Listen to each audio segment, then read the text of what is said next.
welcome. I'm Ivy Rivera. I'm a psychic medium, a Taino airwalk, and this is 10 signs they don't want to be with you and why they stay. I do want to encourage everybody to give this video a thumbs up. Please do subscribe. I would love it if you switch over to YouTube at Ask Ivy, hit the join button to become a member, and donations are appreciated. I've never said this before, and I've been doing this stuff for over a decade, but it costs a lot for me to do ads, run all and push everything out on social media, to pay my producers. So donations are always appreciated.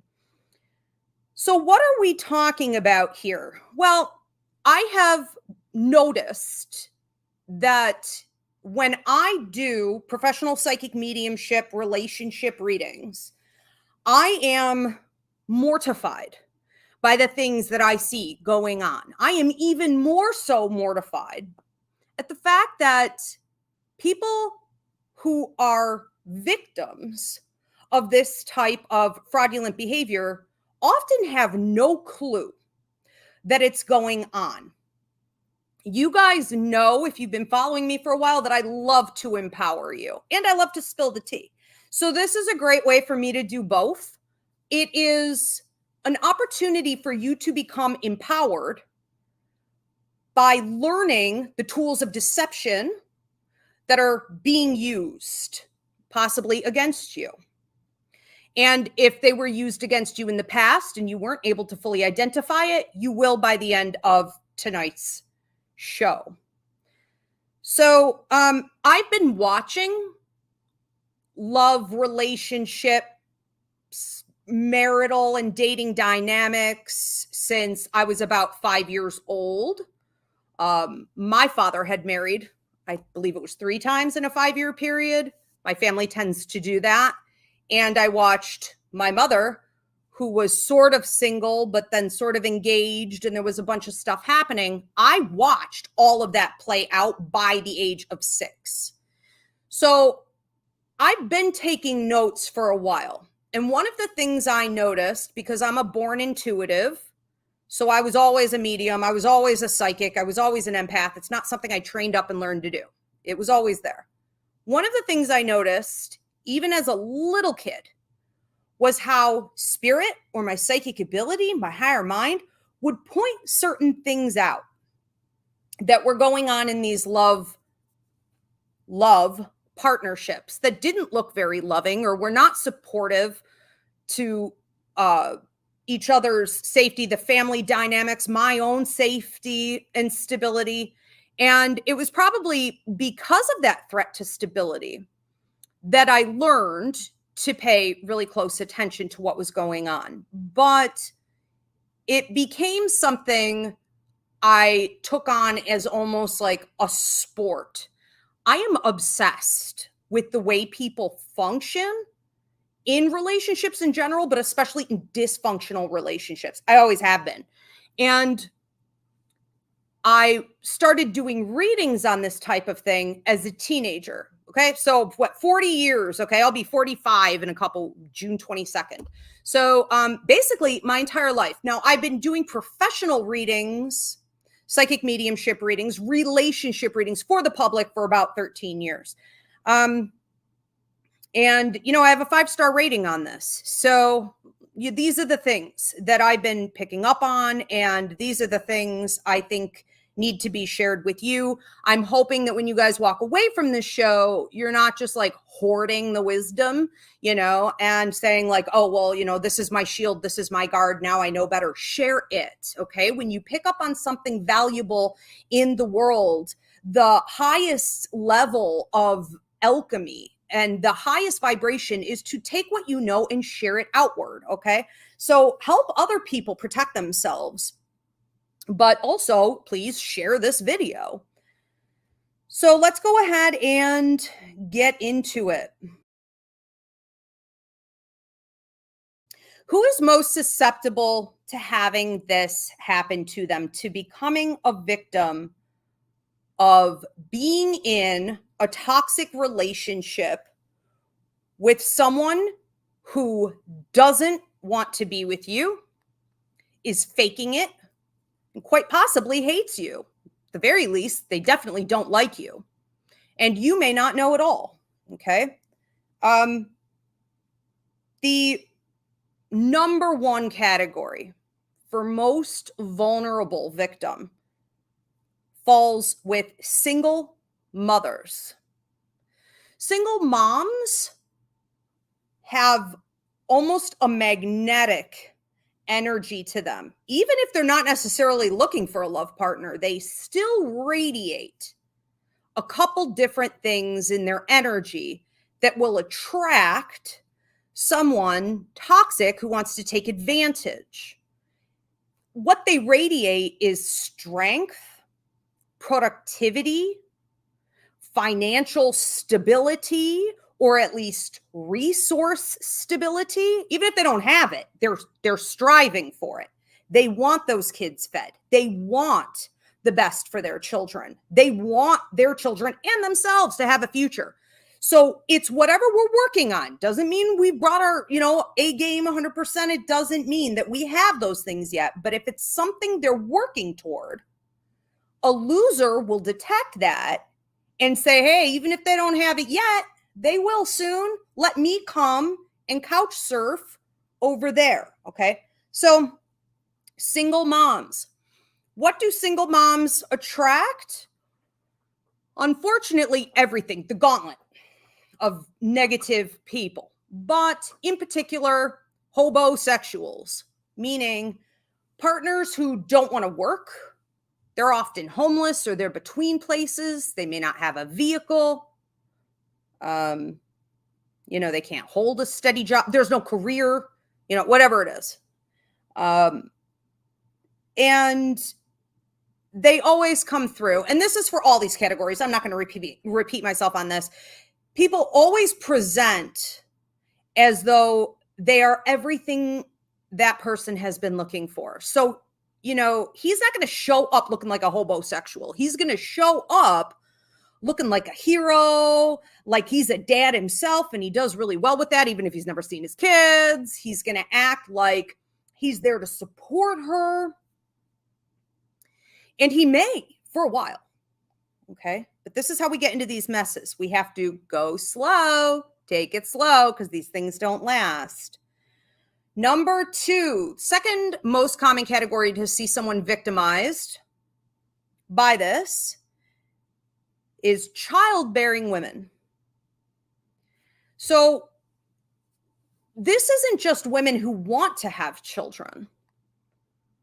Okay. For those of you who know you have no desire to have kids, you still attract, people who think they're going to pull one over on you. And they assume that that's what you want. Whether you say it or not, they assume. And they can sense that there's a ticking time clock on that and that society has pressured you to rush into a relationship to get those children, whether it's to get pregnant at a certain age or to get the house at a certain age or to get the stability you think when you got that ring on your finger at a certain age. And they prey upon that. Many of those predators are also hobosexuals, but you'll get the gauntlet there too. You'll also get highly abusive partners. If you are too eager to find the one so that you can have a baby. People, I cannot express enough that marriage is a government contract. It supports the government. It supports patriarchy. It supports religion. Okay, it doesn't support you. And it's not identified by the universe as something positive. It's highly frowned upon for the most part in the cosmos, in the greater scheme of things.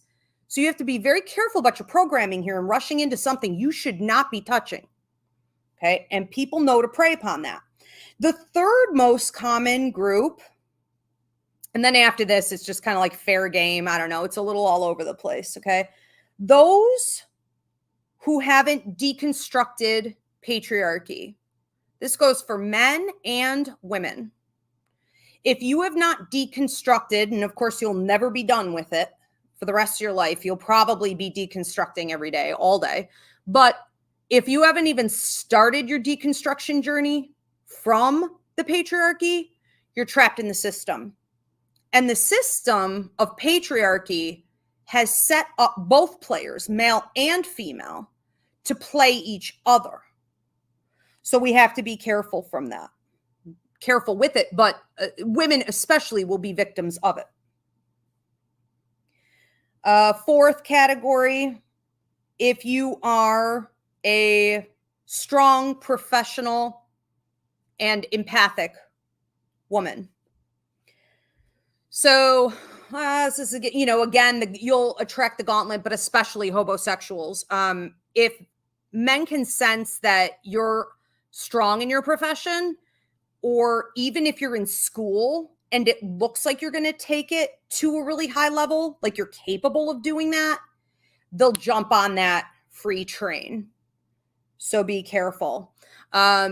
So when we look at doctors and we look at lawyers, we look at these women who are in such powerful positions, but they're with this loser. And we say, how did this happen? That's how it happened.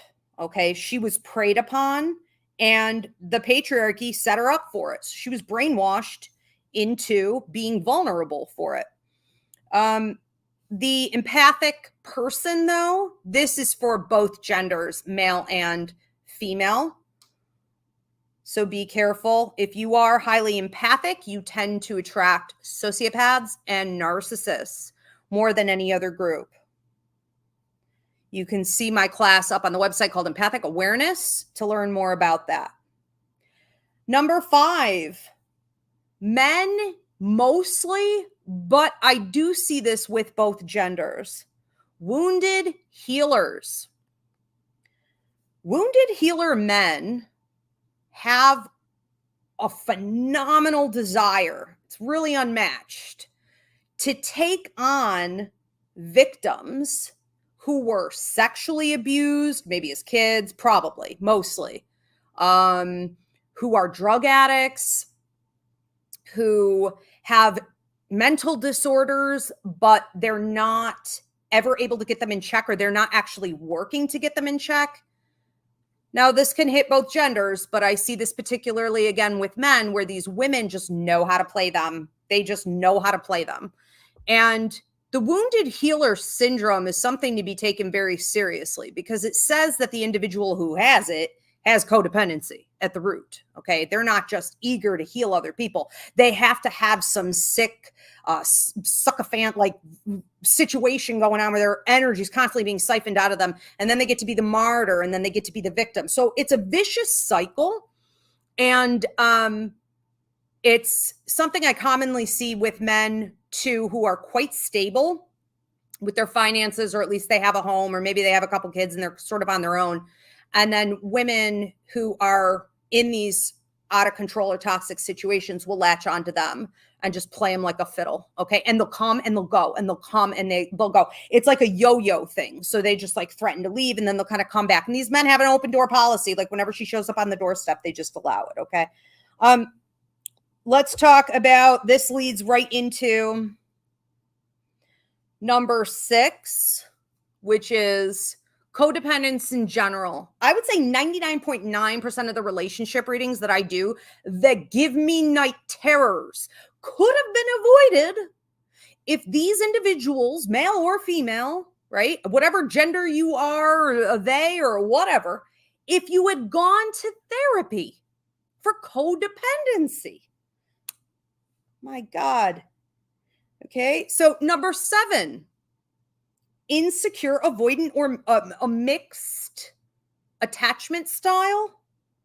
Again, this could have all been avoided if you had gone to therapy, if you have one of those attachment styles, because when you have one of these, you automatically attract someone else who has an attachment style issue. And then you use each other, sort of like the patriarchal system.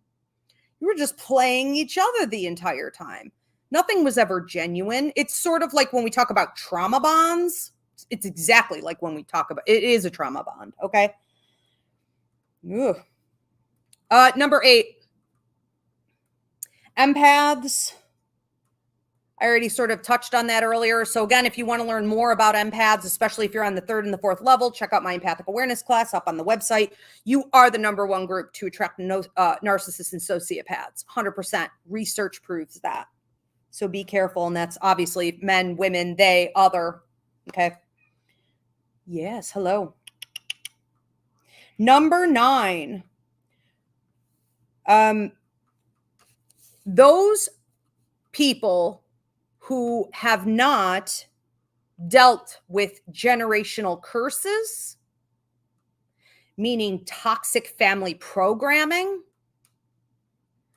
family trauma, programming from society, right? Or if you just haven't gone and done the healing, the shadow work, the therapy for any type of trauma that you've been through. This will come out in a love partnership. Love partnerships, by universal design, are here to assist us in our growth, and they could also end up being to your detriment. Number 10, the religious.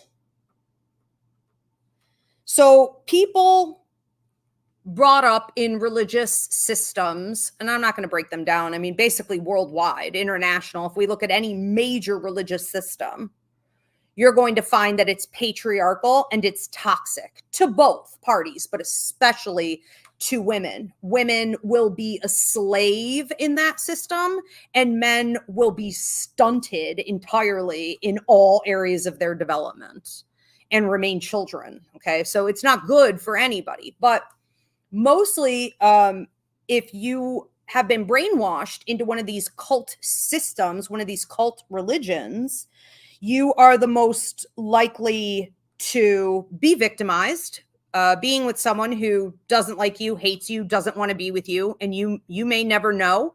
You may know, but this is also the group out of all 10 of these that I mentioned that is most likely to stay and tolerate it and take that hatred, that rejection, that toxicity, and put it inward toward themselves. And they will likely get ill physically, mentally, emotionally, and die from it.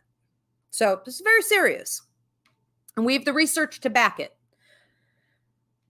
All right, let's move on to the biggest predators. And then we're going to get into the 10 signs that it's happening to you, and then I'll touch on why they stay. Okay, what they're doing. Just a reminder for everyone tuning in, please give this video a thumbs up. Donations are appreciated. It costs me a lot to always be paying out producers, Please drop a comment of any kind. It helps me out in the algorithm. And I always appreciate if you guys could switch over here to YouTube at Ask Ivy. It is the platform that helps me out the most. And I was going to ask you for one more thing. Oh, also, Jill, my beautiful producer, will be taking your questions or comments. So drop them wherever you are, and she'll be grabbing them up and posting them up here on YouTube at the end. Okay. Anything goes. Any kind of question I'm going to answer. Except for like psychic mediumship readings. If you need to book a love reading, go onto my website, Ivy Rivera, psychicmedium.com, to book a love and relationship read. All right. The biggest predators. Number 1, like I said, the hobosexuals, the people who don't have a home. They're in and out of drug addiction issues. They're in and out of prison type systems. They may be hiding a lot of felonies and other things, you know, in their background.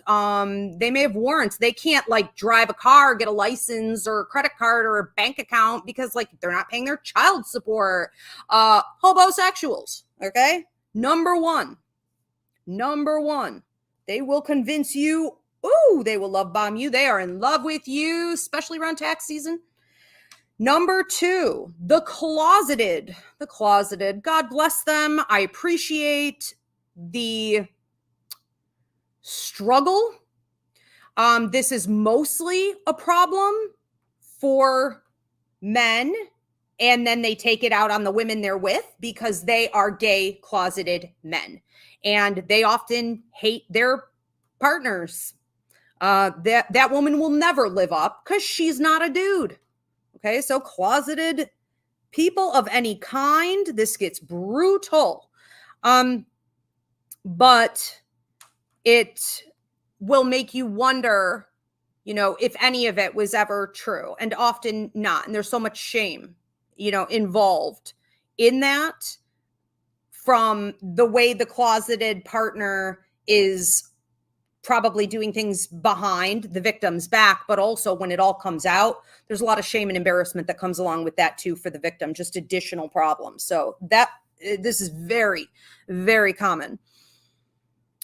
Biggest predators, number 3, the lazy, the unwilling to learn, the unwilling to heal, grow, level up, develop in any way, etc. Number 4, narcissists and sociopaths are watching for the transparent individual.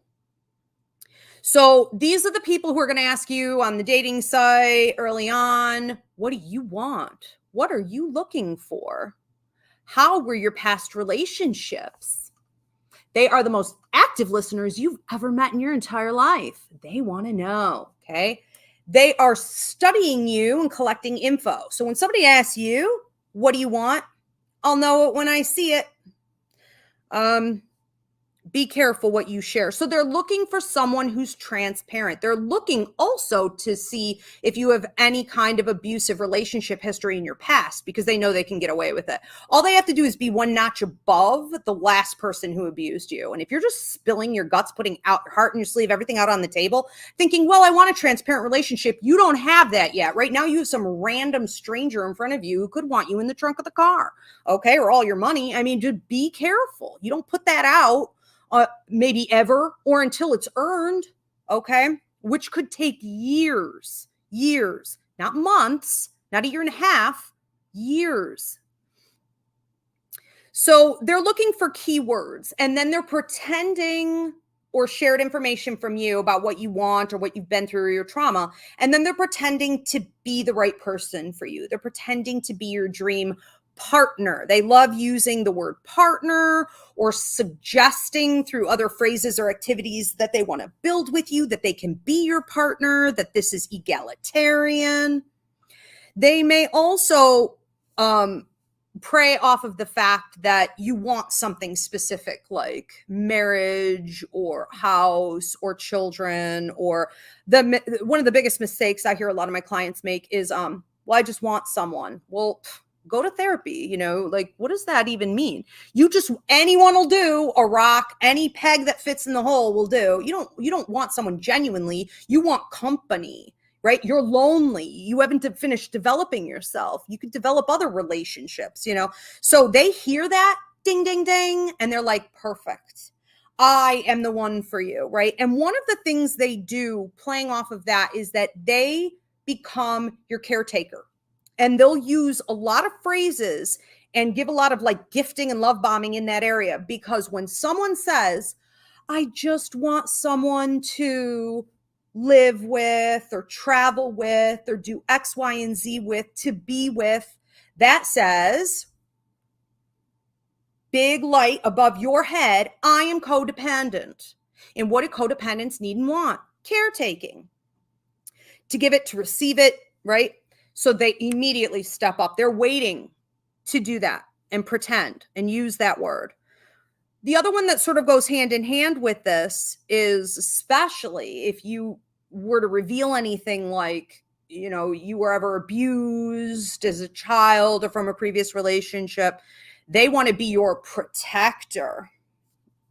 And they'll start immediately talking about, my family always said this about me. Everyone gives me these reviews. My friends know me to be the protector. Anyone who brags on themselves, first of all, the ick factor immediately. First red flag is the last red flag. Run for the hills. No one should be trying to prove partnership, caretaking, or protecting characteristics within themselves. They're lying. They're lying. They will be your worst nightmare in the end. Now, why is this such a common thing to see, even if they're not full-blown narcissists or sociopaths? Because most people have been raised this day and age. We have an epidemic going on here.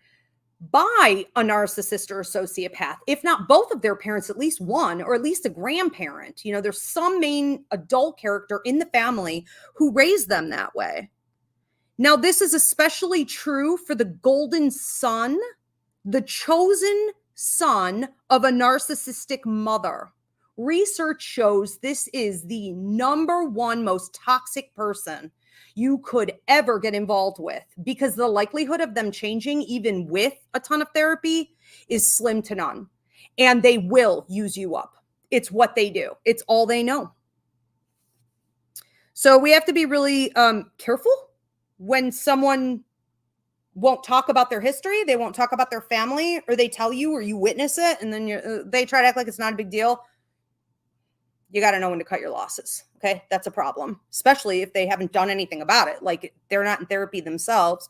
And a lot of people use therapy to weaponize those words and use therapy against you just to get better at the manipulation. So a lot of people are in therapy wholeheartedly.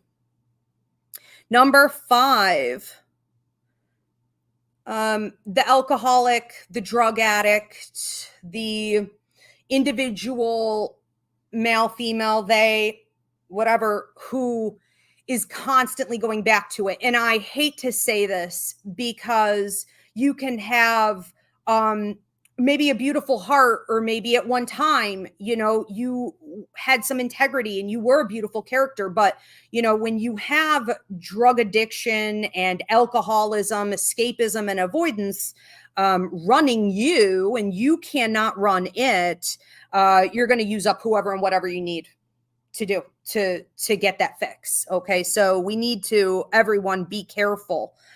Even if you meet someone and it appears that they're clean at the time, this is a really common tragedy I see constantly, and they hide it really well. So this is the other thing you need to remember about an older drug addict. And by older, I mean like late 20s, certainly the 30s. They're really good at this. There's like 35 to 40. I mean, you're going to get your butt kicked by these people. They are masterminds. And you may not, even if you've done drugs or drinking, even if you partied yourself or you've gotten clean, you may not even, they're so good, you may not even be able to detect what they're on or when it's happening. Okay. So if it's there, kind of like cheating, expect that it could very well be there again in the future. Okay. Hopefully not. I do believe that people can get help for this type of thing, but it's hard. Cheating, on the other hand, if they cheat once, they will cheat. I guarantee that. And I've been watching that since I was a toddler. If they did it once, they will do it again, because that's not about sex. And we'll get to that later. So that one's a little bit different. Number 6, the biggest predators list. Number 6, the religious, the spiritual, the light workers. So we have to remember that people who are embedded in religious systems are there for a reason. Okay. And if they are males in that system in particular, they're benefiting from the patriarchy. And we already know what goes on in the church. But all religious orders, from the sexual assaults of younger people to on and on and on. Okay. So watch out for, especially like Christian guy. Okay. Watch out for the spiritual. Now, I've been saying this for years, because when I came out giving readings to the public and I left my journalism career behind to do this, I didn't know what I was getting into. I mean, I didn't really think it would be a huge problem.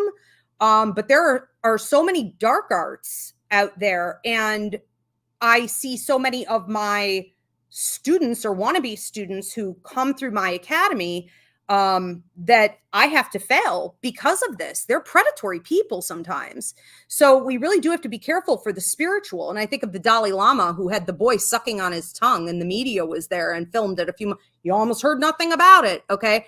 Whether it's sexual predators, and this is mostly men who want to be like Reiki practitioners, or they want to get into hypnosis, or they want to get into all kinds of energy work and meditation, right? Or they want to do like group therapy for women and help them with their healing from them. They're the safe guy. They're pervs 99.9% of the time when they're involved in this. And I have witnessed it over and over again, including with my own students who I've had to kick out of here.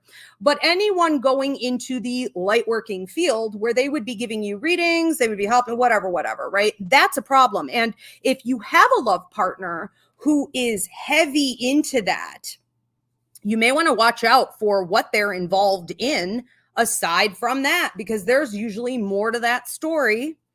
Number 7, the yes man. Okay.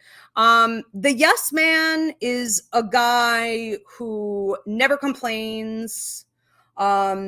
He will be willing to get pushed around at work by his boss, taking on things he doesn't really want to do, but he won't say anything out loud, even by family members or, in-laws or his own mother or you, as the partner. The yes man is a particularly dangerous person because what they're doing is they're bottling all of that aggression and that regret and that guilt and that shame. They're bottling it up and they're going to take it out on you. So the yes man always ends up being an abuser. And probably at home behind closed doors, he's an absolute nightmare. So this is, again, mostly a problem for women because women have been trained under the patriarchy to be submissive in that. And I would say that there are a lot of women who do this also, white women in particular, who are trained also in white supremacy and such to uphold that system of patriarchy more than any other group. And that rage from supporting the white man in patriarchy just builds in them. Okay. So they can also be highly abusive when this comes out. Number 8, the chronically dissatisfied. If you notice that whoever you're dating or you're in a relationship with, and you want to catch this early, ask a lot of questions early on, like date 1. You can ask things like, what was the last trial or tribulation you went through in your life? And what did you learn from it? And if they're like, I don't know, bye, check, I'm out. The chronically dissatisfied is an individual, could be male or woman, they, whatever, okay? Everybody who is too lazy to fix it, but they're dissatisfied with their relationships. They're dissatisfied usually with their body. They're dissatisfied with their future potentials. They're dissatisfied with their career. Dissatisfied. Okay, always. They also tend to be very stuck in the past. They can have blessings right in front of them, and you're watching all these blessings. You're saying, oh my God, you're so lucky. And they're like, nah, it's not good enough for me. It's not being done my way, whatever it is. Okay, the chronically dissatisfied is going to use you up and feel justified and entitled to it. Number 9, the gossip. This is something that you don't always notice early on in a relationship because the gossip may do a pretty good job at making their other relationships seem as though they're wholesome and that they have plenty of them. But the truth of the matter is those relationships are dark and they're guarding them because that's where they go to bash you. So watch out for the gossip. They may not say anything to your face. They may even be a yes man to your face. But this is what goes on behind your back. Number 10, the nice guy. The nice guy is not the kind guy, okay? The nice guy is simply a performance to use you up and get what he thinks you owe him from being nice. He may also be the community hero, right? Research shows that firefighters, cops, they're the biggest abusers. When we look at women, it's nurses, biggest abusers. So we're talking about, sorry guys, if you're in these fields, not you, obviously, not every single one, okay? But the research doesn't lie. The community hero, the rescuer, okay? Also the helper. And by the helper, I mean like within your own relationships. So maybe let's just say you have a husband who always wants to help your friends. like move or, whatever it is. I mean, fix something. Okay. They're there for everybody. And last but certainly not least on this one, the number one dad. This is if this day and age with dating apps, I would say this is one of the biggest predators out there. Number one dad on his social media, instead of it being him and a fish or him and the deer, and you thought that was bad, it's him and his kids climbing all over him, goofy looking kids all over. Never a pic, never a day, never a moment where he isn't the shining bright light in these like social media videos and using his kids as props. He is looking especially for a younger girl to hook and to then become his free ride, his free labor, the mother to his kids. Okay. Even if they have a mom, he's looking for more of that. Number one dad is a big problem. Number 11, the person, male, female, they, who never says anything bad about anybody. It isn't natural and it isn't normal. And I personally have experienced this where I was with someone who never said anything bad about anybody. But behind the scenes, he was typing away and he was involved in all kinds of fraud and he was backstabbing. And he was like, I mean, it was like, a gaggle of mean girls in the 8th grade. It was nuts to watch this unfold. And I was like, I knew it. But when people are a little too nice, or they say that, whether it be for like religious reasons, or they say, well, I just don't believe in talking, bad about anyone. They are basically hyper focused on doing that at another time, or they're too busy doing something else toxic behind the scenes, usually against you, or they are very overly protective of their image so that they are squeaky clean. And it's one less lie they have to keep up with. So they don't want to say anything about anyone else. They act like they don't even see any other people. So a normal person will say, oh, did you meet Betty? Betty was awesome. I had such a good time with Betty. We should totally invite her out next time we go. I don't know, whatever, or they'll be like, there was something weird, about Mark.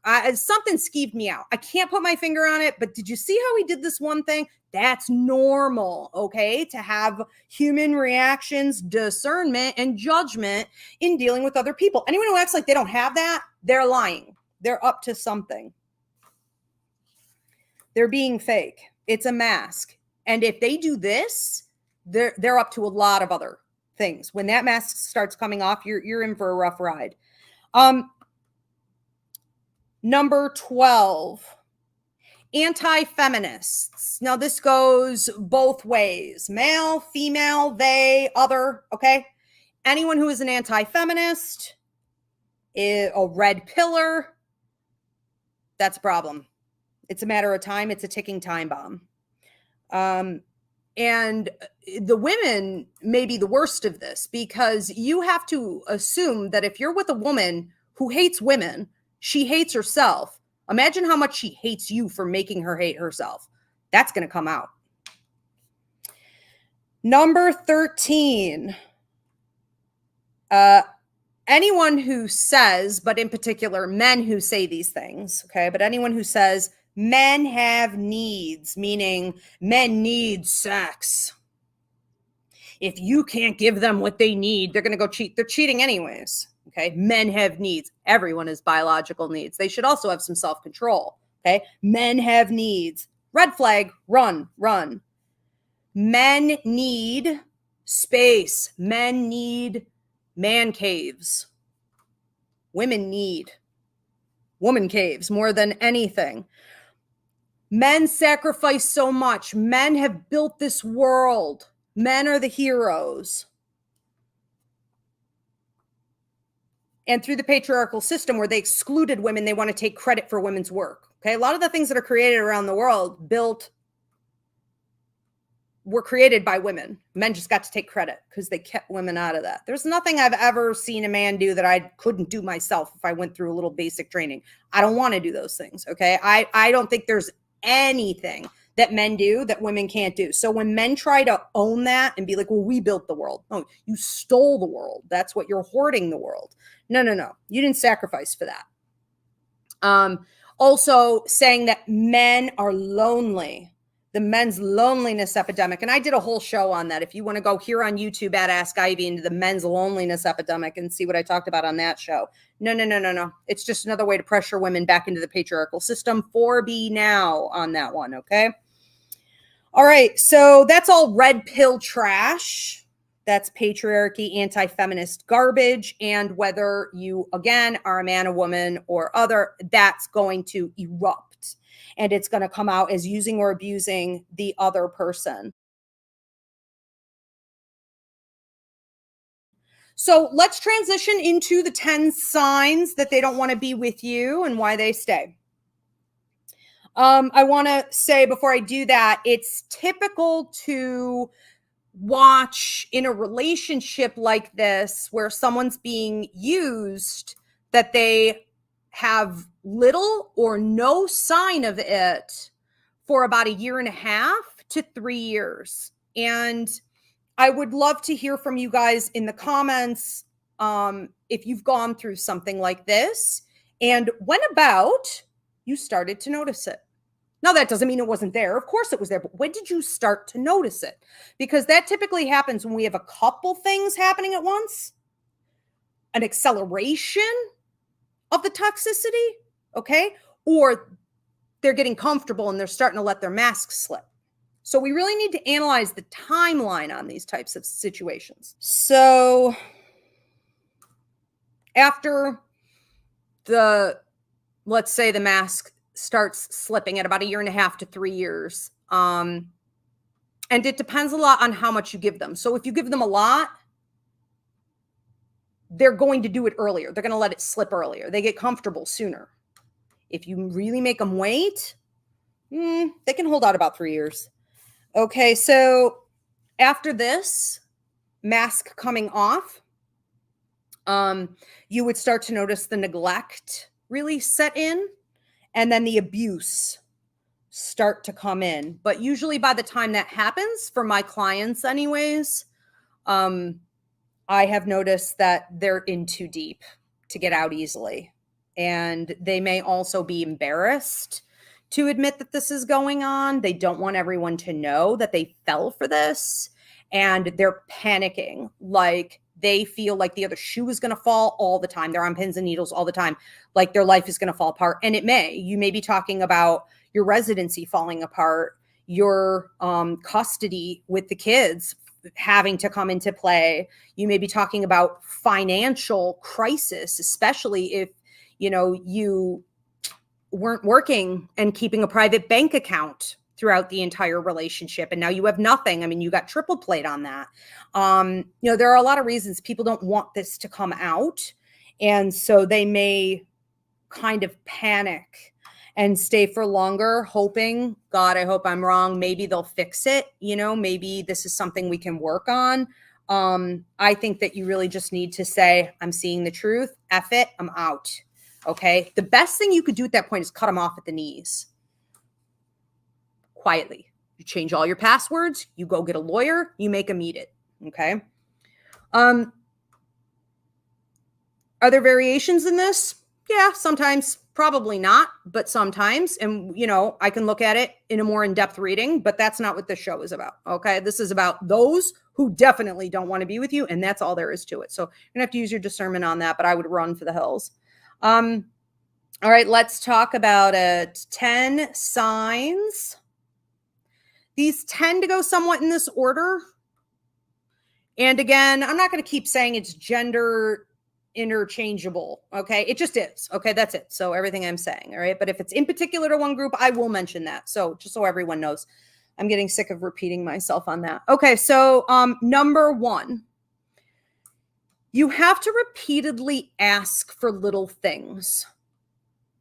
So if in the past they did pretty well helping you with something, or taking care of their end of things, if you were to ask them for something small, they would be pleased to do it. But now, if you ask them for something even quite small, you have to ask repeatedly, and you're starting to wonder why.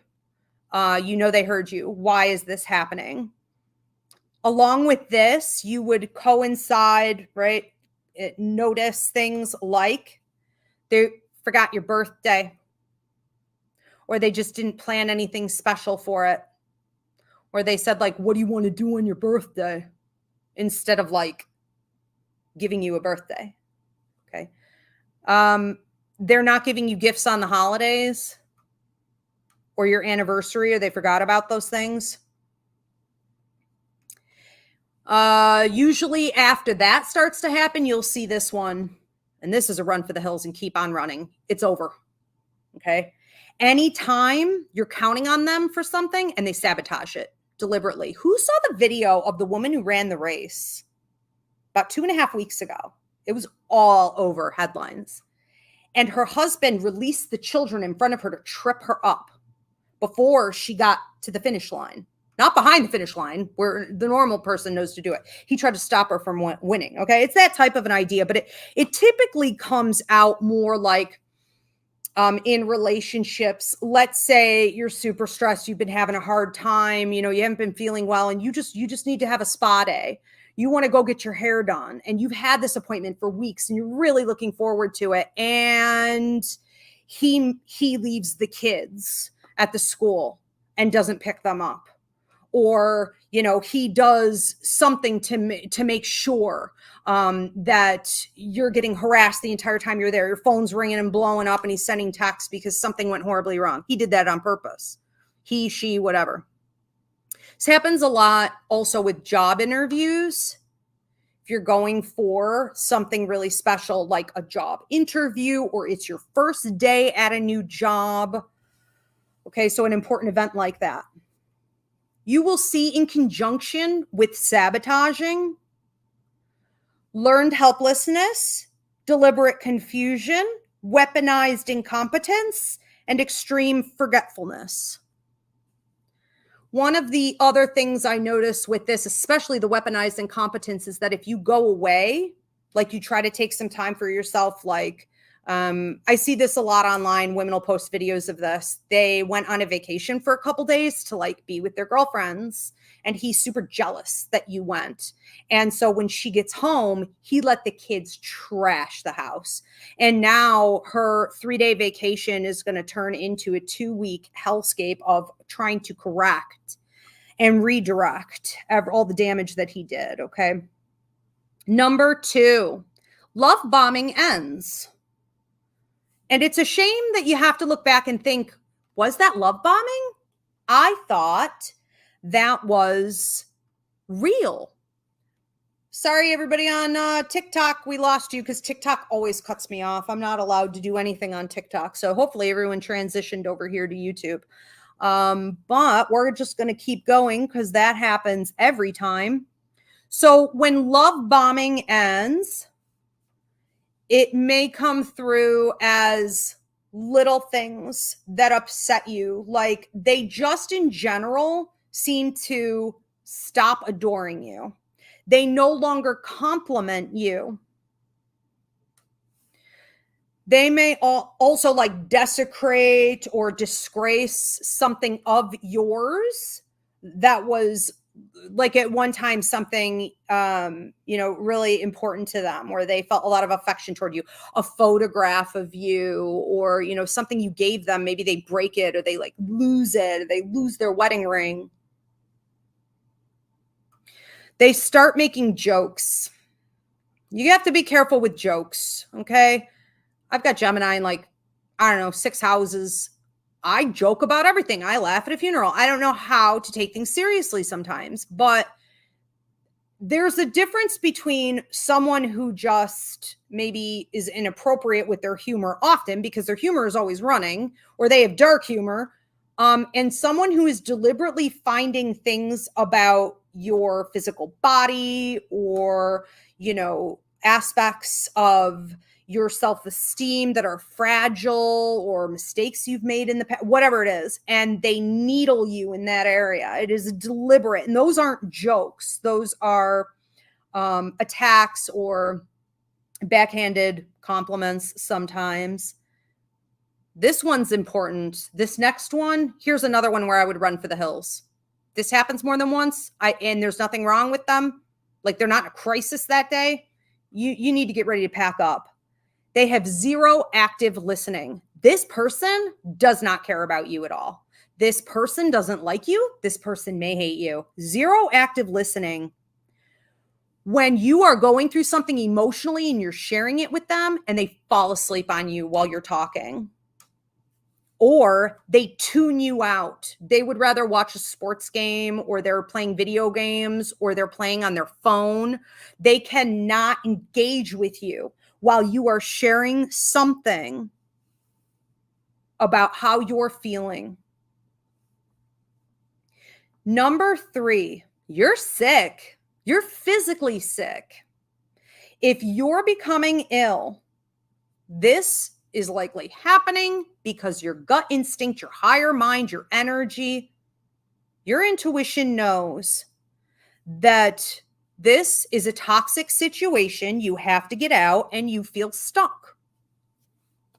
Or you're being stubborn and you're waiting for more proof. So you may put your body in almost a panic mode, and the deterioration sets in real fast. So, we had I listen to this. This surprised me a little bit. I mean, the prenatal stuff anyways. So recent research shows that 80% of autoimmune disease is had by women. Okay, so we've always known that because women are trained through the patriarchy to pick up everyone else's stress and absorb it. So 80% of autoimmune disease is by women. And if you're with a man who, again, hasn't deconstructed from the patriarchy, you haven't deconstructed from the patriarchy, this is what's going to happen. And this is what you're training your children to do as well. Keep it in mind. It is a guarantee. But listen to this. This research was done in Sweden, just came out. Premature birth for depressed women was 32 to 36 weeks. But when the man in her life was depressed, it was even earlier because she was taking on from him. Okay, so, we have to be realistic that if we chose a partner who isn't deconstructing, they are enjoying the privileges of taking advantage of your energy, period, point blank. There's nothing in between that. It's a fact. They don't want to change. It's benefiting them. And you are just a pawn to be used, and they will just switch over to someone else if you decide to leave. And so that fear that may happen is actualized most of the time. Not this day and age with 4B. Men are finding themselves in a full-blown crisis. But typically this is how it was. So you're sick and your gut instinct is screaming at you that you need to make changes and start correcting the situation or leave. And it's physically manifesting as autoimmune or a bunch of other things. We're going to get into some of those other things. But at the core of it, whoever you're with, male or female, if you're starting to get sick when you're in a relationship with someone else and you notice some of these other signs with it, regardless of your gender, you have to identify that your partner is a vampire. They are sucking the life out of you. They've stolen your joy. They've stolen your peace. You may be forgetting who the heck you even are. Okay. What you like to do anymore. And they are sucking the life out of you and your health 24/7. And you have to stop denying this, because you know that if you look at other areas of their life, they're like this with everything. That's all they do. Take, take, take, take, take, take, take. Okay. Number 4, you're depressed. You may have been diagnosed with an anxiety disorder. You're noticing you're more anxious and nervous. You are isolating from friends, from family, from activities. You have sleep disturbances, nightmares, migraines, irritable bowel. Again, all the autoimmune stuff I talked about. And you may really be avoiding the people you love or have had in your life for so long because you fear that if you have a deep conversation with them about anything, it's going to lead into the truth of all of this being revealed. So you not only start isolating, you also, when you are having conversations or interactions with other people, you've gotten real shallow. You're getting weird. You're bouncing from topic to topic. You're kind of nervous. You're distracted. You're doing that deliberately so that there can be no intimacy. There can be no depth. There can be no connection with another human being, because the truth may come out of you. And you're probably also getting really paranoid that everyone around you may see the truth and be talking about it. Okay, so that brings in the embarrassment, the shame. Do they know? Probably. But they also probably love you. And if they don't, and they're just as bad as this partner you're with, you could possibly at least use them for leverage to get out of this situation and then build better relationships. You know, use whatever you have. Number 5, your toxic partner, signs they don't like you.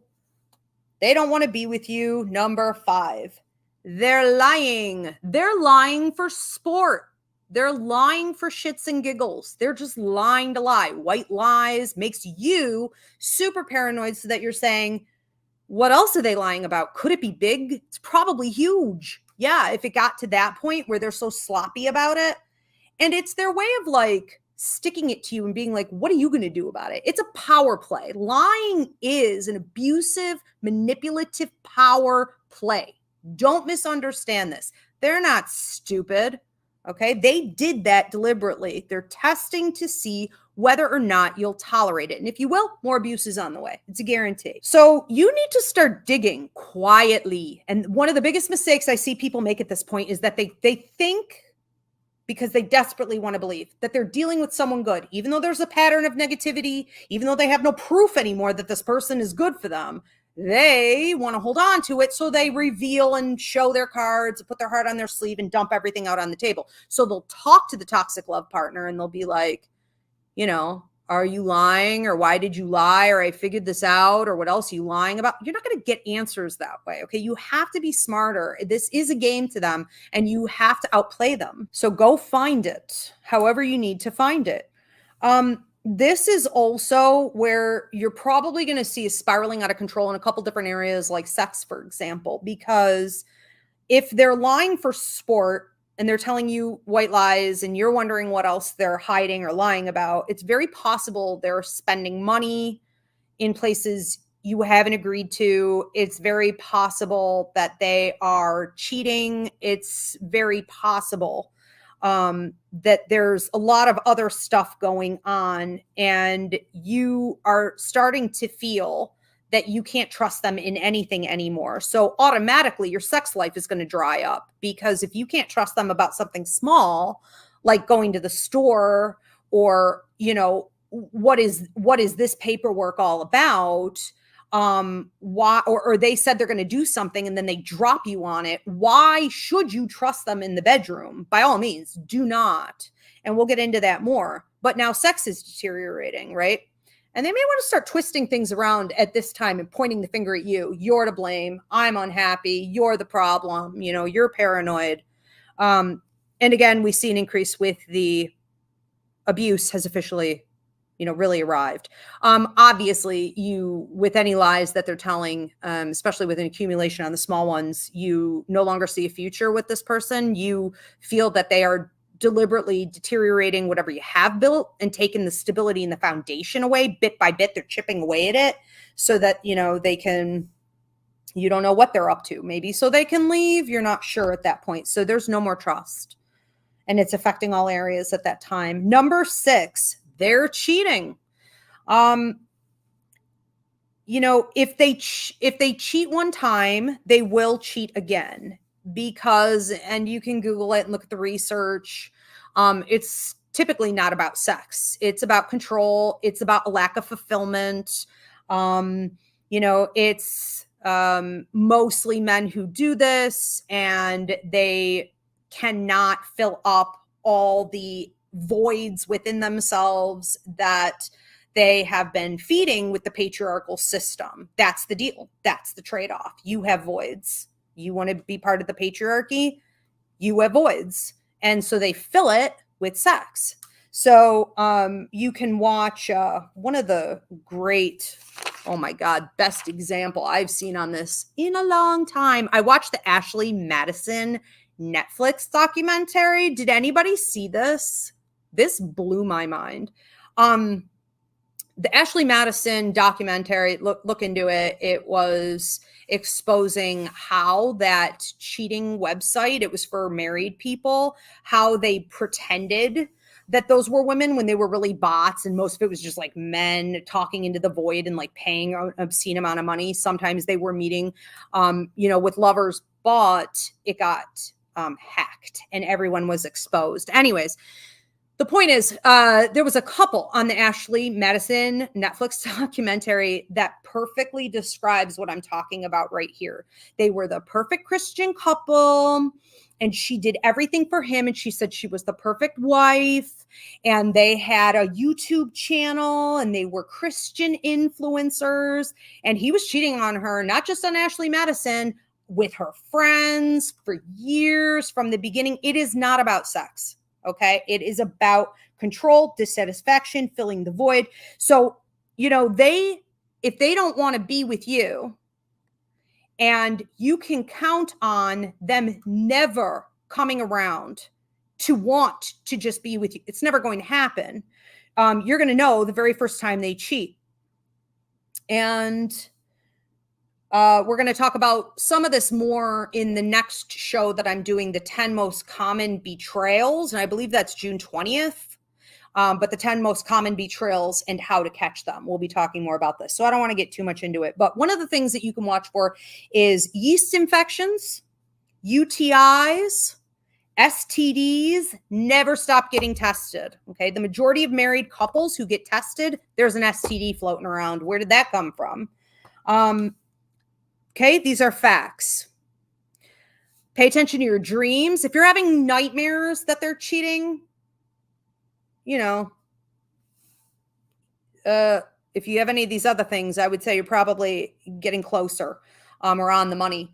Ear ringing, like a frequency in your ears. Now, typically the grandmothers used to say left for love, right for spite. And that was fairly accurate. It's usually the left ear is ringing for mediumship. So you could have spirit loved ones coming through to warn you, but it could be your right ear. Is it spite? In this case, it would be. It's a warning. Okay. So right ear ringing, right ear tinnitus that will not go away. Burning at the back of your neck, up into your head, stabbing pain in your temples, horrible, sharp headaches, especially if they reach out, even if it's just like a text or they're around, they just came home or they're about to. You could feel the same thing in your stomach, like in your guts. You may shake around them and not know why. You almost think you're developing some type of nervous condition. Okay, it's your body trying to protect itself. If they start talking about exes, just bringing it up randomly in conversation. I mean, most of them are smart enough not to do this, but it could casually come up. Or if you start seeing their exes on social media, or they say, oh, I bumped into, why are you talking to this person? Who's this? Oh, it's an old friend from 18 years ago, whatever. We just bumped into each other. Oh, it's nothing. No, that is their narcissistic supply. And they are now probably sleeping with their exes. If they haven't done it, they will as soon as they can. That is a no. Number 7, financial destruction.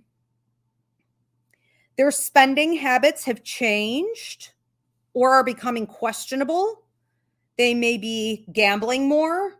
Maybe they got fired. Maybe you know it. Maybe you don't know it. Maybe they're about to get fired. They're becoming sloppy with money. And they may start to push for things. Like they want on the title of the house or the deed of the house, but they can't afford to pay the mortgage. Maybe they're not, growing in their career and you feel like they're just riding your coattails. So they say, okay, I'll go get a degree, but they want you to pay for it.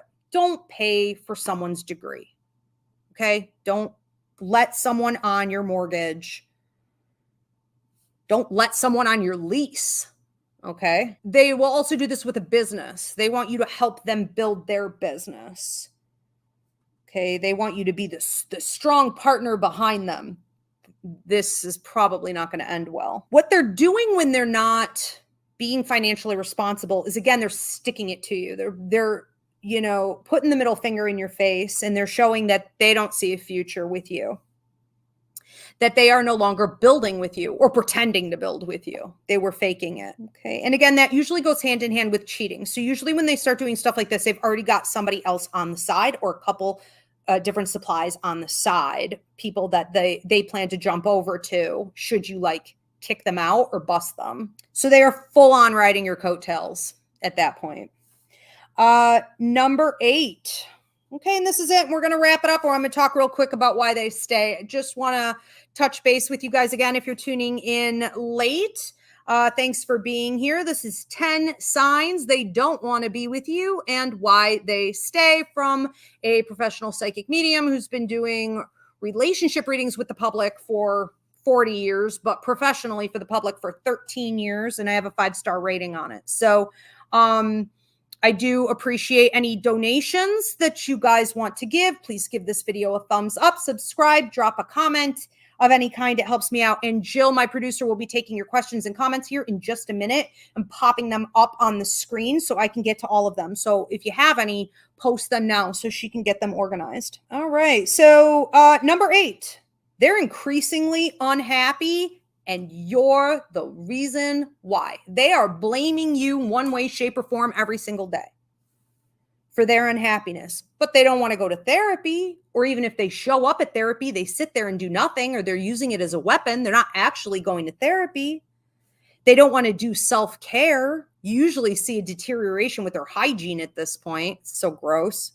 They don't want to do anything with their self-development. They increase an avoidant and escapist personality rapidly. They don't want to build their community. They don't want to build their friendships. They don't have any genuine friendships. We don't see this too much with women, but I see this a lot with men. Like, they really have literally no friends. They'll monger you on dating apps. You don't even know who they are, and they just want to be your bestie right away because they're so desperate and lonely. But they haven't done anything to deserve to have friends. So they don't want to do the work. They're not like a valuable friend. We see that their friendships, if they have any at all, they're extremely shallow, and they're usually based on punching down or mocking women or hating the gay community or some garbage. They're just very low IQ. There's nothing of substance, okay, in their life. So they made their bed, they're lying in it, and they hate you for it because you probably have wonderful, flourishing friendships, hopefully still, and you're part of a community. They don't want to work on their health. You typically see a health decline. Some of them exercise. Some of them actually become like gym bros, or I see this again with the women who use men up. They'll become obsessed with the gym. So that kind of goes both ways. So I don't want to rule out exercise, okay? But when I'm saying they don't take care of themselves, they may not hardly move at all. They're like a tortoise on that sofa with a bag of chips. All right. So it's like, God, aren't you going to get the blood flowing there ever? No, nope. They're not gonna, and it's your fault. They have zero self-esteem. Now, they could also start taking things up like extreme sports, extreme climbing, extreme marathons, anything that's going to take them away from the family, their responsibilities. It's the equivalent to the man cave, for days or weeks. We talk about golf widows, meaning women who are left behind because men spend so much time on the golf course. But again, These things can go either way. I think mostly when it's a woman doing it, she's like going out a lot, a lot. If your back ever gets up over your girlfriend or your wife, like wanting to be super sociable, that's great. Having a community is a beautiful thing, but hitting the bar, hitting the club, saying, oh, we just went out casually again, for a dinner, but she's like sloshed. They were doing something else. Common problem. Okay. Video game playing excessively, staring at the phone. You're doing family time, you're doing date night. They're just staring at the phone the whole time. Drinking, drug use, more obvious things that come along with avoidance and escapism, excessive overeating, catching them with like a porn addiction. I'm not saying there's anything wrong with porn per se, but like if that was not an agreed upon okay thing in your sex life, and then all of a sudden you're realizing this is happening, we got a problem. Weird work hours. Okay, but they're basically miserable and they want to blame you, and they're usually pretty aggressive about that. Like they just hate you having a thought or feeling or breathing. And maybe around that time they know that you're done with them also. Number 9, they are either ignoring the kids or they become number 1 dad. So there's something suspicious about a parent who, is really taking to their social media when they previously didn't really act that way, trying to advertise the children. That they probably also have dating apps. Or they're on something like Ashley Madison, and sorry guys, I should have given like a trigger warning at the beginning of this thing. And like, what are they using those pictures and those vids of the kids for? Who are they trying to impress with all of this? They may also be using it as a way to trap you further. So again, if when they became unhappy and they started to sense that you were leaving, they start throwing these temper tantrums, they may sense that you're about to set a boundary, require that they do something, give them an ultimatum, or walk away. And if that's going to happen, they have to become number 1 dad or number 1 mom out in the community. So at the baseball field, right at the little league game, at ice skating, at they're at the birthday party, they're helping other parents, they're all about it. They're trapping you because if they can start getting together with like flying monkeys and they are planning a smear campaign and they look like the hero and they could say you're the bad one for leaving them, or you just wanted to go like sow your oats or whatever, right? They're getting ready for that. Now, if they're not ignoring, or if they're not becoming like number 1 dad, they could be, ignoring the kids entirely. They not only don't have interest in you, they don't have interest in like the family as a whole. But, they could also make one child like their golden child, or they could take one of the kids and make them like wifey, or we see this a lot. It's mostly moms to a prince son. She takes that one son and that's just like her husband. Or you see a dad do it with like this emotional incest and his one daughter becomes like his wifey. So here you are, the wife, right? Here you are, the mom, and the daughter is actually the wife.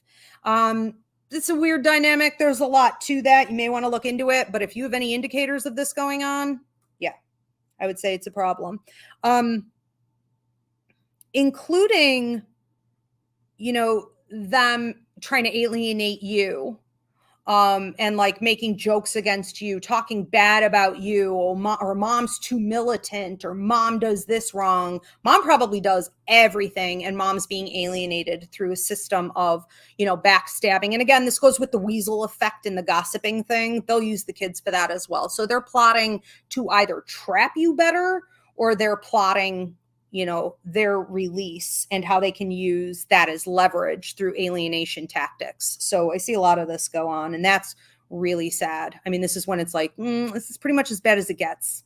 Okay. And you're going to start regretting at that point that you didn't leave sooner. But, you know, we have to stay focused on what we can do and how to quickly cut our losses. Again, keep your mouth shut, talk to a lawyer, get ready to go. Okay. Then we see number 10, last but not least. Well, maybe I didn't talk about this. Weasel Energy. This love partner, what was once a love partner, has become a total weasel. And every time they're around you, you're like, you know, you feel like, you know, like a troll. You just feel wrong to me. And you may find out that they've been gossiping about you. You may just start to suspect all these things about them, and you can see. Okay, you can see pretty clearly through the mask and all their little manipulative tactics and techniques that they use in different ways. The minute they think that you're onto them, and especially if you say it out loud, they're going to fake an illness. They're going to fake an injury. I had an ex, so I told him I was going to kick him out of my house. He developed a limp, just a mystery limp. Okay. And I've had almost everyone I've ever dated do this. Men in particular just do this one, but I have seen women do it. They say they're going to commit suicide if you leave them. They pretend that they had entire mental health deterioration overnight. They will get fired from their job or deliberately throw a wrench in it, right? So they don't go to work anymore. And now you feel horrible kicking them out or setting a boundary because they have to rebuild their life and they would have to be out on the streets if you were to get rid of them. So if you ask for improvements, you threaten any kind of boundary, or you say that you're debating on leaving, you would see this type of a reaction instead of them showing up as an adult and a genuine partner. Now, you would also see with this, and again, this is the worst of it, in my opinion. Everything I said up to that point was actually regular. Most or a ton of people do that. Isn't that sick? But here's the really bad stuff. If you're dealing with a narc or you're dealing with a sociopath, they're going to start doing things to you to trap you and or to make them look like a hero and like a protector and like they're rescuing you, or to convince you that you need them. Here are some examples. They may like slash your tires so that the air comes out slowly and you have to call them with a flat. They may hide your stuff and then like magically find it in the last moment when you needed it the most. I think of Gypsy Rose Blanchard and the documentary where her mother, who had Munchausen syndrome, you can Google it, there's a ton on this, but poor Gypsy Rose was waiting for her dentures to come in the mail, and she was about to go out on stage, and her mother pulled those dentures she had in her pocket and had come in the mail for God knows how long, probably weeks. She pulled them out in the last moment and got to be her hero and bought another year or two, you know, where Gypsy would be submissive to her. This is the kind of crazy, weird, nutty, you know, nonsense that goes on all the time. So you have to watch for these types of things. And you have to understand that if you're not the kind of person who would do that type of thing, you're not a hustler, you're likely to get hustled. Okay. So you have to think like a predator. Yeah, typical. Okay. I had an ex who's definitely a narcissist. He would do this with like my glasses. He would hide my glasses. I can't see a bat on my face. I could, you know, which could happen today at any time with his bat in here. But you know, he would all of a sudden, like in a moment of crisis, where it's like, I had to get in the car. I'm leaving. Oh, by the way, I found these for you. Did you? Isn't that sweet? You're my hero. One of the biggest lunatics I've ever met in my life. Okay. And even though these people didn't want to be with you, on that note of him, they will stalk you for years. Okay. Afterwards. So they're also never going to leave, and they'll like periodically convince you that they'll do better or they want to be with you, but it never lasts. And don't, you know, once you're out, don't ever go back. Think of how hard it was to rebuild.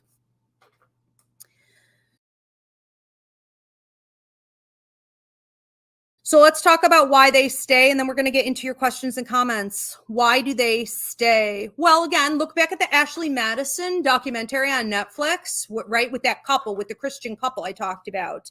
Why do they stay? Well, he breaks it all down, and she really was like the perfect wife. You'll witness it in real time. Why all of these things went on in that perfect example. But number one, you never made them prove their worth. That's on you. You need to hold yourself accountable for this. You need to take responsibility for that. You never made them prove their worth. You were too eager to let them into your life. You overreached. And they believe you'll never leave because you did that in the beginning. Relationships are like a ping pong game. You hit the ping pong over, they hit it to you. You hit it over. If the ball goes off on their side, you do not yell for them to go get it. You don't wait and hope they'll pick it up. You don't go get another ball. You walk. The first red flag is the last red flag. There are a million different examples where you received proof that this person was not of enough value, was not up to your standard, did not bring enough to the table, was inconsistent, wasn't a good listener, didn't really care about you, only asked about your day so that they could trauma dump on you instead, whatever. You had proof. You chose to wear rose-colored glasses because you had an agenda.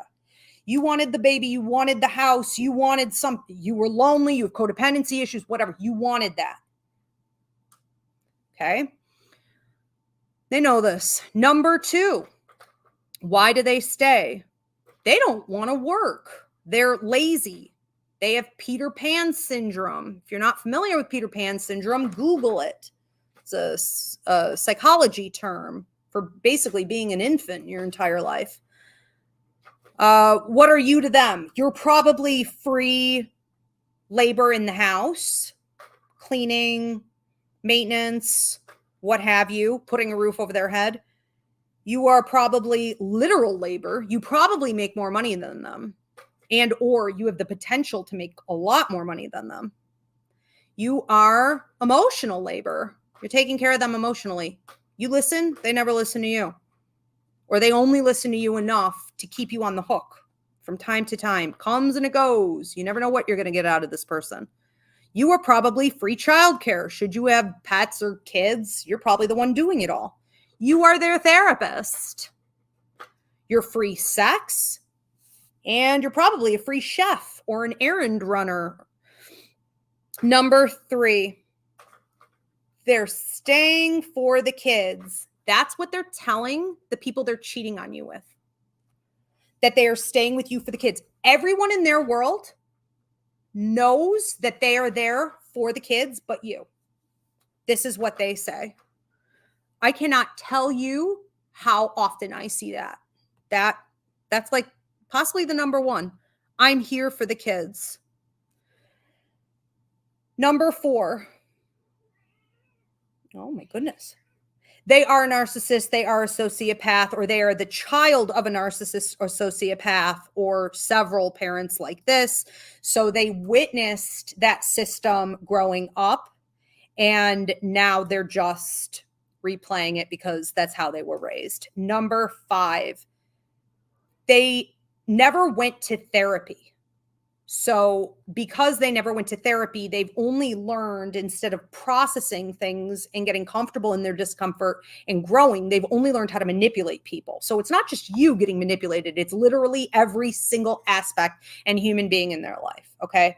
But it's going to hit you the hardest. Number six, they seriously don't think you're going to figure this out. One of the really common things I see, and it always kind of boggles my mind, is how stupid people are in thinking that you're stupid. It's like, really?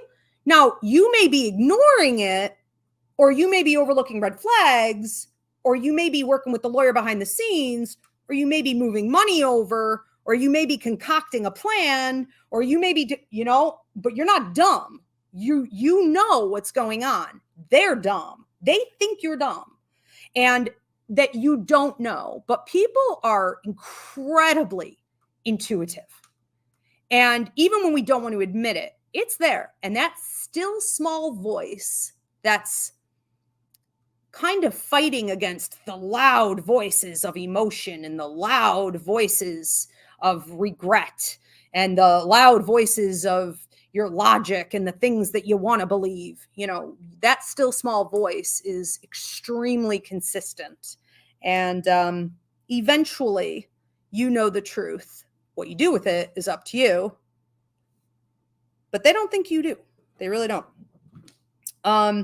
One of the things they do if they suspect that you are figuring it out is they'll quickly step up and put the mask back on, and they'll pretend that they're going to fix things. So they may agree to like marriage counseling. That's just an example, right? And then like maybe they work on things for a few months. Some people will work on things for an extended period of time, and that will typically buy them a couple years. And then they think even more so, you're never going to figure it out. So that's why they stay. All they have to do is maintain your presence. And number 7, they've been getting away with it, right?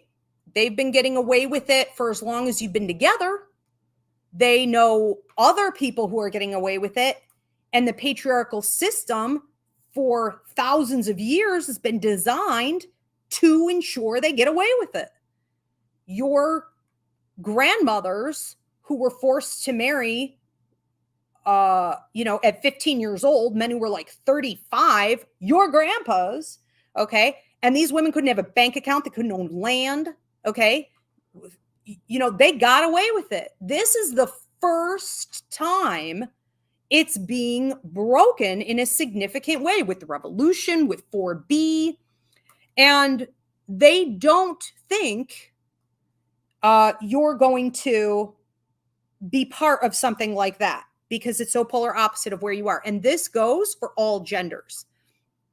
Because again, women who've been feeding the toxic patriarchal system assume that you as a male benefiting from the patriarchy would never have the guts to step up and deconstruct. So they're good. They're safe. They could play you to the grave and beyond, or send you to the grave.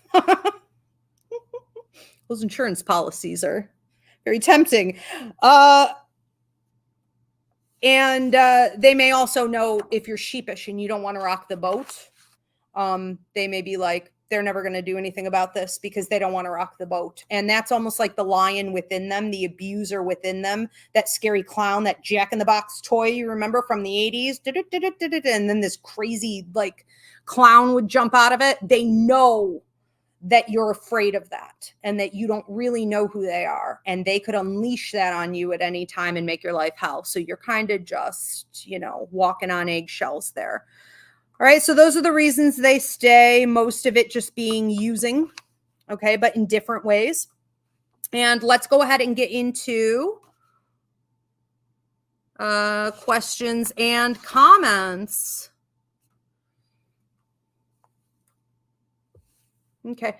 Jill Marie says, my favorite moment was being in the hospital the day after I delivered our daughter through an emergency C-section. We left and went to a strip club. He saw enough gross stuff. He left and went to a strip club because he saw enough gross stuff. Yeah. And I'm sure you were like, I've also seen enough gross stuff. Divorce. What trash. I'm sorry, Jill. That is miserable. Any other questions or comments?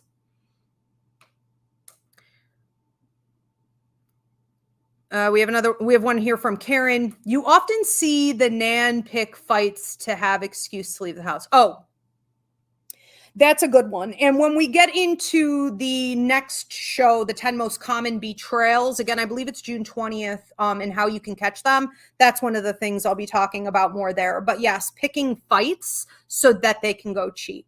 100%. Yep. That's one of the most common things I see for sure. Okay. And that's men and women, but mostly men with that. People just want to go off. Any other questions or comments? People just want to break from the relationship. Linda Glodgett said he had many of these signs and separated after 20 years. Congratulations. I'm sorry this information wasn't out there sooner. And it really, Linda, like wasn't, we're just now starting to really talk about these things. And that's such a shame. But again, we have to look to the future and for future generations. And I bet your life is amazing now. So what a load to let off. Kudos to Linda for dumping him after 20 years. All right. Love that. Any other questions or comments coming in? You are welcome. Masubi says, yes, my late ex was his mom's husband. Blech, the worst. Okay, the worst. And I did some research on this because I too dated one of these. So it was like when you, a couple of these actually, when you have a son who is the prince, the king, and the mom is so like hooked into him because she either had a miserable marriage and I'm sure she did, but it's gross. It is emotional incest and it does so much damage to him that the likelihood of him ever getting out of it and having a healthy relationship is so slim. The stats are shocking, and I learned never ever, I will never ever nope. You have to ask somebody, how's your relationship with your mom? And now granted, there are dads that also do this with one chosen daughter, so this goes two ways. You have to ask, how is your relationship, with your mom? And if it sounds weird, it is weird. And it's about to be weird for you forever in ways you could never imagine. Okay. Especially if you're not around that type of thing. Growing up. Ugh. All right, let's move on to another one. Thank you, Melissa, for sharing that. Texas girl in Virginia, thank you so much for the donation. Donations are appreciated, guys. It does cost me, obviously, for production and everything to run these shows. Always appreciated. On TikTok. Oh, okay. So Amanda, maybe you switched over. I don't know. TikTok shut me down like always. But Amanda B on TikTok says, my ex-wife checks off about 80% of that list. Yes. And, I have found that women are scarily better at this than men. So, Amanda, you and your wife, you and your ex-wife, sorry.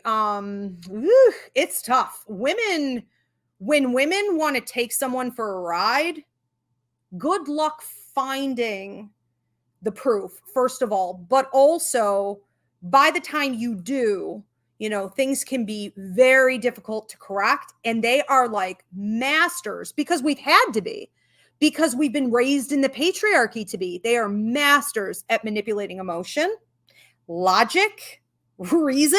I mean, all of it. Okay. So that's tough. I'm sorry I'm laughing, but yeah, I understand that dynamic. So, the highlight is that once you go through something like that, you're going to know for the rest of your life. So Amanda, your radar must be like on point. You know what I mean? The minute anyone is even alerting you to a red flag, you must be like, yeah, that's it.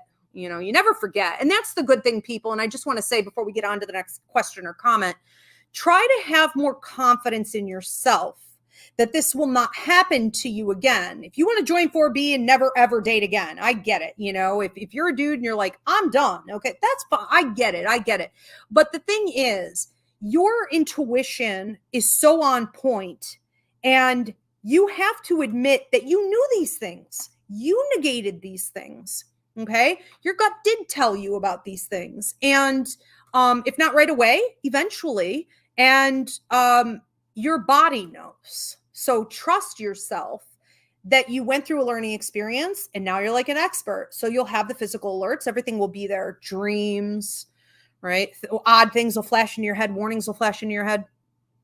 One of the things I like to do too is to pay attention if I'm ever dating someone, is to pay attention to what comes on my TV, what comes up in my algorithm in my feed, like what kinds of odd things are coming up, because it's like they know, like the Google algorithm, right? Whatever. The internet knows before you know. All right, let's look at another question or comment. And if we are at time, just let me know. All right, very good. We are at time. Oh my God, I thought that was the bat. Did you see the cat jump up behind me? I just had a small stroke. I don't know where this thing is, but it's dark in here now and it's a matter of time. So let's just wrap this up. I think I got lucky.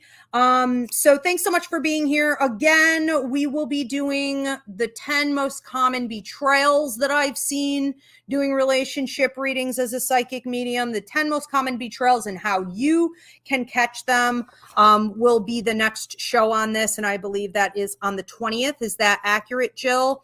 And then I've got Get a Grip on your love life and relationships coming up. I believe it's next Wednesday. We also have church coming up in a couple weeks. And the topic at Roots Revival Interfaith for that week is going to be on deprogramming. How do you do it to recover your self-esteem and your power and prosperity if you've been programmed and you want to let go of the toxic damage that's done to you from the patriarchy, capitalism, the government, on and on and on. Again, that is for both genders, but a lot of it will be focused on women for obvious reasons. I will see you guys next time. Thank you so much. Thank you so much, Jill. Can we all give her a hand to say thank you for her being able to jump in and produce tonight?